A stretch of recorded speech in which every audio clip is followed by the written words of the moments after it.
Hello friends, ನಮಸ್ಕಾರ. AVK hobby ಐಡಿಯಾಸ್ಗೆ ಸ್ವಾಗತ. ನೋಡಿ, ಇವಾಗ ಹೇಗಿದ್ದರೂ ಮಳೆ ಬೀಳ್ತಾ ಇದೆ ಅಲ್ವಾ, ಕೆಲವರಿಗೆ ಥಂಡಿ ಕೆಮ್ಮೆಲ್ಲ ಆಗಿರುತ್ತೆ. ಆ ಟೈಮಲ್ಲಿ ಈ ರೀತಿ ಒಂದು ರುಚಿಕರವಾದ ರಸಮ್ ಮಾಡಿಕೊಂಡ್ರೆ ನಾಲಿಗೆ ರುಚಿಗೂ ತುಂಬ ಚೆನ್ನಾಗಿರುತ್ತೆ ಫ್ರೆಂಡ್ಸ್. ಮತ್ತು ಹಾಗೆ ಅನ್ನಕ್ಕೂ ಸಹ ಹಾಕ್ಕೋಬೋದು, ಕುಡಿಯೋಕ್ಕೂ ಸಹ ಆಗತ್ತೆ. ಈ ಆರೋಗ್ಯಕರವಾಗಿರೋ ಮಾನ್ಸೂನ್ ರಸಮ್ ಹೇಗೆ ಮಾಡೋದು ಅಂತ ನೋಡೋದಕ್ಕಿಂತ ಮುಂಚೆ ನೀವು ಇದೇ ಫಸ್ಟ್ ಟೈಮ್ ನನ್ನ ಚಾನಲ್ನ ವಿಡಿಯೋನ ನೋಡ್ತಿರೋದು ಅಂತ ಆದರೆ ನನ್ನ ಚಾನಲ್ AVK ಹಾಬಿ ಐಡಿಯಾಸ್ಗೆ ಸಬ್ಸ್ಕ್ರೈಬ್ ಆಗೋದಕ್ಕೆ ಮರಿಬೇಡಿ. ಹಾಗೂ ಪಕ್ಕದಲ್ಲೇ ಇರೋ ಬೆಲ್ ಬಟನ್ನ ಕ್ಲಿಕ್ ಮಾಡಿ ಆಲ್ ಅಂತ ಆಪ್ಷನ್ ಚೂಸ್ ಮಾಡಿದರೆ ನಾನು ಹಾಕೋ ಪ್ರತಿ ವಿಡಿಯೋದ ನೋಟಿಫಿಕೇಷನ್ ನಿಮಗೆ ಬರುತ್ತೆ. ಆವಾಗ ಎಲ್ಲರಿಗಿಂತ ಮುಂಚಿತವಾಗಿ ನಿಮಗೆ ವಿಡಿಯೋ ನೋಡೋದಕ್ಕೆ ಸಹಾಯ ಆಗುತ್ತೆ. ಬನ್ನಿ ಫ್ರೆಂಡ್ಸ್, ಇವತ್ತಿನ ವಿಡಿಯೋದಲ್ಲಿ ರುಚಿಕರವಾಗಿರುವಂಥ ರಸಮ್ ಹೇಗೆ ಮಾಡೋದು ಅಂತ ನೋಡಿಬಿಡೋಣವಾ. ತುಂಬ ಟೇಸ್ಟಾಗಿರುತ್ತೆ ಫ್ರೆಂಡ್ಸ್ ಈ ರಸಮ್ ಮಾತ್ರ.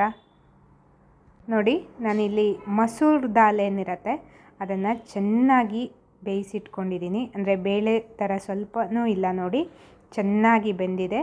ಅಂದರೆ ಕಟ್ಟು ಥರ ಬರುತ್ತೆ, ಅಂದರೆ ಸ್ವಲ್ಪ ದಪ್ಪ ಕಟ್ಟು ಥರ. ಅಲ್ಲಿವರೆಗೆ 4 ವಿಸಲ್ ಹಾಕ್ಸ್ಕೋಬೇಕು. ಇದಕ್ಕೆ ನಾನು ಒಂದು 2 ಕಪ್ ಆಗೋಷ್ಟು, ಅಂದರೆ ನೀರು ಕುಡಿಯೋ ಲೋಟ ಇರುತ್ತಲ್ಲ ಅದರಲ್ಲಿ 2 ಲೋಟ ನೀರು ಹಾಕಿದ್ದೀನಿ.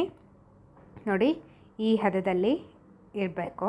ತುಂಬ ಗಟ್ಟಿನೂ ಇರಬಾರ್ದು, ಸ್ವಲ್ಪ ನೀರಾಗಿ ಇರಬೇಕು. ಇವಾಗ ರುಚಿಗೆ ತಕ್ಕಷ್ಟು ಉಪ್ಪು ಹಾಕಿದ್ದೀನಿ ಮತ್ತು ಕರಿಬೇವಿನ ಸೊಪ್ಪನ್ನು ಹಾಕಿದ್ದೀನಿ. ನೋಡಿ, ಹೀಗೊಮ್ಮೆ ಚೆನ್ನಾಗಿ ಮಿಕ್ಸ್ ಮಾಡ್ತಾಯಿದ್ದೀನಿ ಫ್ರೆಂಡ್ಸ್. ಇವಾಗ ನೆಕ್ಸ್ಟ್ ನೋಡಿ, ಒಂದು ಕುಟಾಣಿಗೆ ಒಂದು 15-20 ಕಾಳು ಮೆಣಸನ್ನ ಹಾಕ್ತಾಯಿದ್ದೀನಿ ಮತ್ತು 1 ಚಮಚ ಜೀರಿಗೆ. ಇವೆರಡೂ ನಾನು ಹುರಿದಿಲ್ಲ, ಹಸಿದನ್ನೇ ಹಾಕ್ತಾಯಿದ್ದೀನಿ. ಇವಾಗ ನೋಡಿ, ನುಣ್ಣಗೆ ಪೌಡರ್ ಥರ ಮಾಡ್ಕೋತಾ ಇದ್ದೀನಿ. ನೋಡಿ, ನುಣ್ಣಗೆ ಪೌಡ್ರ್ ಆಗಿದೆ. ನೀವು ಬೇಕಿದ್ದರೆ ಇದನ್ನ ಮಿಕ್ಸಿ ಜಾರ್ನಲ್ಲೂ ಹಾಕಿಬಿಟ್ಟು ಮಾಡಿ ಇಟ್ಕೋಬೋದು. ಇವಾಗ ನೋಡಿ, ಆ ಪೌಡರ್ನ ನಾನಿಲ್ಲಿ ಈ ರಸಮ್ಗೆ ಹಾಕಿದ್ದೀನಿ. ನೀವು ಇದಕ್ಕೆ ಬೇಕಿದ್ದರೆ ಹಸಿಮೆಣಸನ್ನು ಹಾಕ್ಕೋಬೋದು. ನಾನಿಲ್ಲಿ ಸ್ವಲ್ಪ ಬೆಲ್ಲ ಹಾಕಿದ್ದೀನಿ ರುಚಿಗೆ ಅಂತ. ಅಂದರೆ ಅಂದರೆ ಖಾರಕ್ಕೆ ಬೇಕಾಗೋಷ್ಟು ಪೆಪ್ಪರ್ ನಾನು ಹಾಕಿದ್ದೀನಿ, ಹಾಗಾಗಿ ಹಸಿಮೆಣಸನ್ನ ಹಾಕ್ತಾ ಇಲ್ಲ. ಮತ್ತು ಇವಾಗ ನೋಡಿ, ಸ್ವಲ್ಪ ಕೊತ್ತಂಬರಿ ಸೊಪ್ಪನ್ನ ಸಣ್ಣದಾಗಿ ಹೆಚ್ಚಿಬಿಟ್ಟು ಹಾಕಿದ್ದೀನಿ ಫ್ರೆಂಡ್ಸ್. ನೋಡಿ, ಇವಾಗ ನೋಡಿ ಚೆನ್ನಾಗಿ ಕುದಿ ಬರ್ತಾ ಇದೆ. ಇವಾಗ ತುಪ್ಪದಲ್ಲಿ ಮಾಡಿರೋ ಒಗ್ಗರಣೆ ಹಾಕಿದ್ದೀನಿ. ಇವಾಗ ನೋಡಿ, ಸ್ವಲ್ಪ ನಿಂಬೆ ಹುಳಿನೂ ಸಹ ಸೇರಿಸಿದ್ದೀನಿ ಫ್ರೆಂಡ್ಸ್. ಕೊನೆಯದಾಗಿ ಚೆನ್ನಾಗಿ ಕುದಿ ಎಲ್ಲ ಬಂದ ಮೇಲೆ ನಿಂಬೆ ರಸ ಹಾಕಬೇಕು. ನೋಡಿ ಫ್ರೆಂಡ್ಸ್, ಇವಾಗ ರುಚಿಕರವಾಗಿರುವಂತಹ ಮಾನ್ಸೂನ್ ರಸಮ್ ರೆಡಿಯಾಗಿದೆ. ಕುಡಿಯೋದಕ್ಕೂ ಸಹ ಚೆನ್ನಾಗಿರುತ್ತೆ ಫ್ರೆಂಡ್ಸ್, ತುಂಬ ಟೇಸ್ಟ್ ಬರುತ್ತೆ ಕುಡಿಯೋದಕ್ಕೆ. ಅನ್ನಕ್ಕೂ ಸಹ ಹಾಕ್ಕೋಬೋದು. ಈ ಥಂಡಿ ಕೆಮ್ಮು ಎಲ್ಲ ಆಗಿರತ್ತಲ್ಲ, ಆವಾಗ ಈ ರೀತಿ ರಸಮ್ನ ಮಾಡಿಕೊಂಡು ಕುಡಿಯೋದಕ್ಕೆ ಚೆನ್ನಾಗಿರುತ್ತೆ. ಅದರಲ್ಲೂ ಈ ಮಳೆಗಾಲದಲ್ಲಿ ಈ ರೀತಿ ಬಿಸಿ ಬಿಸಿ ಮಾಡಿಕೊಂಡು ಕುಡಿತಾ ಇದ್ದರೆ ಸೂಪ್ ಥರ ಅನಿಸುತ್ತೆ ಫ್ರೆಂಡ್ಸ್.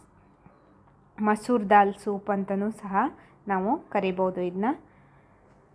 ನಿಮಗೆ ಈ ವಿಡಿಯೋ ಇಷ್ಟ ಆಗಿದೆ ಅಂತ ಅಂದ್ಕೊಂಡಿದ್ದೀನಿ. ಈ ವಿಡಿಯೋ ನೋಡಿಬಿಟ್ಟು ನೀವು ಸಹ ಒಮ್ಮೆ ಈ ರಸಮ್ ಅಥವಾ ತಿಳಿಸಾರನ್ನ ಟ್ರೈ ಮಾಡಿ ನೋಡಿ. ಖಂಡಿತ ನಿಮಗೂ ಸಹ ಇಷ್ಟ ಆಗುತ್ತೆ ಫ್ರೆಂಡ್ಸ್. ನಿಮ್ಮ ಅನಿಸಿಕೆನ ಕಮೆಂಟ್ ಸೆಕ್ಷನ್ನಲ್ಲಿ ತಿಳಿಸೋದಕ್ಕೆ ಮರಿಬೇಡಿ. ಹಾಗೂ ಲೈಕ್ ಬಟನ್ನ ಪ್ರೆಸ್ ಮಾಡೋದಕ್ಕೂ ಸಹ ಮರಿಬೇಡಿ. ಈ ವಿಡಿಯೋದ ಲಿಂಕ್ನ ನಿಮ್ಮ ಫ್ಯಾಮಿಲಿ ಫ್ರೆಂಡ್ಸ್ ಎಲ್ರಿಗೂ ಶೇರ್ ಮಾಡಿ. ಇದರಿಂದ ಅವರಿಗೂ ಸಹ ಒಂದು ಹೊಸ ರೀತಿಯ ಮಾನ್ಸೂನ್ ರಸಮ್ ಹೇಗೆ ಮಾಡೋದು ಅನ್ನೋದು ಗೊತ್ತಾಗತ್ತೆ. ಮತ್ತೆ ಒಂದು ಹೊಸ ವಿಡಿಯೋದೊಂದಿಗೆ ಭೇಟಿಯಾಗೋಣ friends. Until then, take care, bye bye. Thank you for watching friends.